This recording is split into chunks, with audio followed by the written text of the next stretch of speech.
Assalamualaikum warahmatullahi wabarakatuh. Perkenalkan, nama saya Andini Tarisa Ramadhani, mahasiswi dari Prodi Kesehatan Masyarakat Universitas Hasanuddin.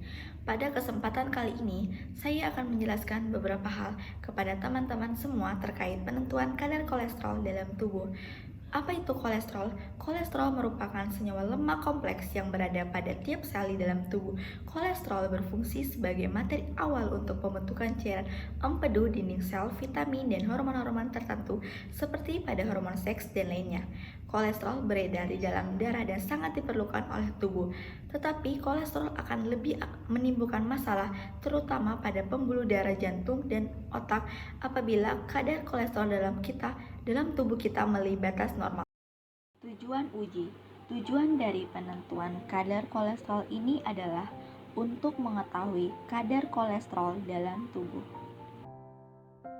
Prinsip uji. Prinsip penentuan kadar kolesterol dengan metode enzimatik kolorimetri, yaitu kolesterol sampel dihidrolisis menggunakan ester kolesterol menghasilkan kolesterol dan asam lemak.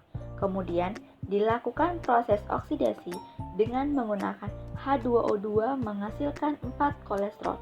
H2O2 kemudian direaksikan dengan 4 aminopenazon dan fenol dengan menggunakan katalisator peroksida menghasilkan 4P benzonkinon monoaminopenazon plus 4H2O2.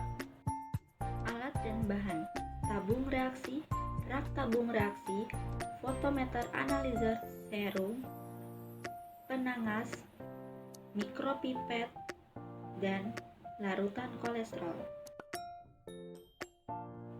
Prosedur kerja: siapkan tabung reaksi. Isi tabung reaksi dengan larutan kolesterol sebanyak 10 mikroliter dan tambahkan sampel serum sebanyak 10 mikroliter, lalu dihomogenkan. Setelah itu menginkubasi sampel selama 10 menit pada suhu 30 derajat. Kemudian amati dan catatlah perubahan warna yang terjadi, lalu ukurlah kadar kolesterol dengan menggunakan alat fotometer. Alasan penambahan reagen adalah untuk mengetahui persen kadar kolesterol pada sampel. Penetapan kadar kolesterol ini ditandai dengan adanya perubahan warna pada sampel menjadi warna pink. Interpretasi hasil. Kolesterol dalam darah menjadi salah satu faktor yang dapat memberikan tanda-tanda jelas akan timbulnya penyakit jantung. Semakin tinggi kadar kolesterol dalam darah, semakin besar pula resiko kematian. Kadar kolesterol yang normal adalah kurang dari 200 mg per desiliter, resiko sedang 200-240 mg per desiliter, dan resiko tinggi 200 mg per desiliter. Kenaikan kolesterol darah sangat berhubungan dengan terjadinya penyakit jantung. Hiperkolesterolmia biasanya terjadi pada orang gemuk atau usia lanjut, tetapi tidak dapat menutup kemungkinan gangguan metabolisme yang dapat terjadi pada orang kurus bahkan usia muda. Pada penyakit ini, fungsi dan struktur dari jaringan atau organ tertentu dapat memburu dari waktu ke waktu. Penyakit yang termasuk dalam kelompok ini antara lain penyakit jantung koroner dan kardiovaskular. Faktor penyebab kadar kolesterol tinggi diantaranya pola hidup yang kurang baik, sering mengkonsumsi makanan tinggi kolesterol, dan faktor genetik. Kadar kolesterol yang rendah juga bisa mempengaruhi kesehatan otak. Jika sel otak tidak dalam keadaan baik, maka kita mudah mengalami kecemasan dan depresi.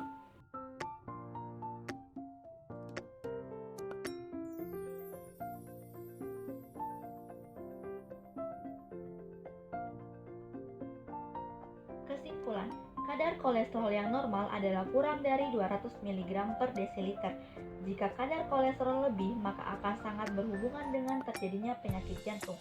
Kolesterol secara normal diproduksi sendiri oleh tubuh kita dalam jumlah yang tepat, tetapi ia bisa meningkatkan jumlahnya karena asupan makanan yang berasal dari lemak hewani seperti daging, usus ayam, telur ayam, burung dara, telur puyuh, daging bebek, telur bebek, daging kambing, daging sapi, sosis, babat ampela, paru, hati, babat sapi, gaji sapi, susu sapi, ikan air tawar, kepiting, udang, kerang, belut, dan cumi.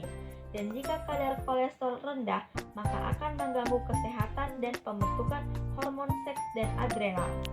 Jadi itulah tadi penjelasan saya terkait uji penentuan kolesterol, termasuk kadar normal dan kadar lebih kolesterol dalam tubuh.